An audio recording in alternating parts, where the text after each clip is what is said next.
কোরবানির ঈদ সামনে রেখে কুষ্টিয়ার কুমারখালীর কামারদের ব্যস্ততা বেড়েছে কয়েক গুণ।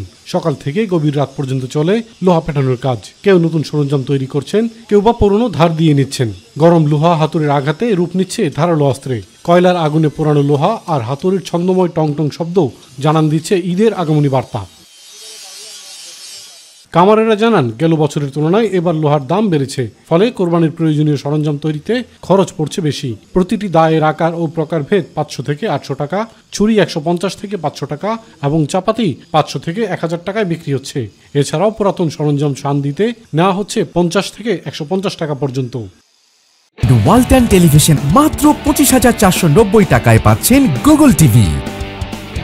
হ্যাঁ, ব্যস্ততা তো থাকবে, কারণ 5 জন 5 জায়গাতে আসে, বেচা কেনাও ভালো হয়, ব্যবসা বাণিজ্য ভালো হয়। ছোট চাকু খোলা চাকু আমরা 30 টাকা 40 টাকা করে নিই, আর ডাঁসাগুলো পুরাইতে ধার দিতে, পুদিন ডাঁসা ধার দিতে আমরা 100 টাকা 120 টাকা 150 টাকা নিই। গত বছরের তুলনায় কোরবানির আনুষঙ্গিক জিনিসপত্রের দাম বেড়েছে জানালেন ক্রেতারা। ডাঁসা পিস 150 টাকা, ছুরিগুলো আপনার 100 টাকা।